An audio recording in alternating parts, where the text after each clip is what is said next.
Kindergarten, it's Mrs. Stevens and my son Jackson. Say hi. Hi. Today we're going to read a song about the kissing hand because it's Mother's Day coming up. It's a very special day. And this is a story about a mother raccoon and the baby. So it's called The Kissing Hand by Audrey Penn, and it's illustrated, which means who drew the pictures, Ruth E. Harper and Nancy M. Lee.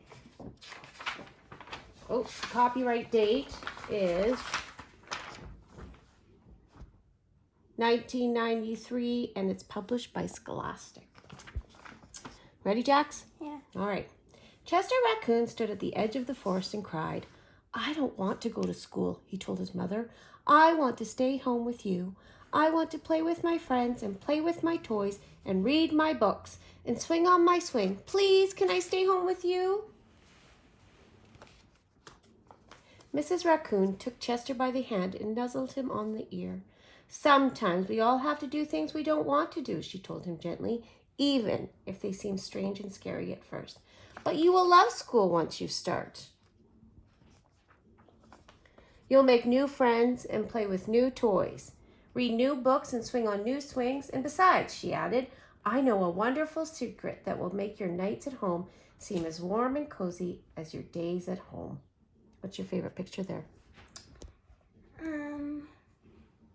That one. That one. Chester wiped away his tears and looked interested. "A secret? What kind of secret?" "A very old secret," said Mrs. Raccoon. "I learned it from my mother, and she learned it from hers. It's called the kissing hand." "The kissing hand?" asked Chester. "What's that?" You know what it is? I'll show you. Mrs. Raccoon took Chester's left hand and spread open his tiny fingers into a fan. Leaning forward, she kissed Chester right in the middle of his palm. "Can I see your hand?" Chester felt his mother's kiss rush from his hand, up his arm, into his heart. Even his silky black mask tingled with special warmth. Mrs. Raccoon smiled. "Now," she told Chester, "whenever you feel lonely and need a little loving from home, just press your hand to your cheek and think, 'Mommy loves you, Mommy loves you,' and that very kiss will jump to your face and fill you with toasty, warm thoughts." She took Chester's hand and carefully wrapped his fingers around the kiss.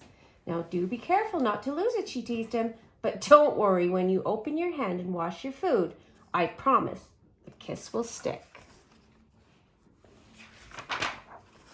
Chester loved his kissing hand. Now he knew his mother's love would go with him wherever he went, even to school.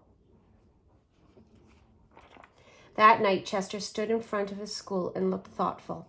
Suddenly turned to his mother and grinned. "Give me your hand," he told her. What do you think he might do, Jackson? Kiss his hand. Pardon? Kiss his hand. Kiss the hand. Chester took his mother's hand in his own and unfolded her large, familiar fingers into a fan. Next, he leaned forward and kissed the center of her hand. You were right. There's a bunny. Oh, there is a bunny. "Now you have a kissing hand, too," he told her. And with a gentle goodbye and an "I love you," Chester turned and danced away. A fox. Oh, yeah. Mrs. Raccoon watched Chester scamper across a tree limb and enter school. And as the hoot owl rang in the new school year, she pressed her left hand to her cheek and smiled. The warmth of Chester's kiss filled her heart with special words. "Chester loves you," it sang. "Chester loves you." The end. Well, kindergarten, this is a great story about mummies, so make sure that you give your mummy a big kiss for Mother's Day this week. Bye for now.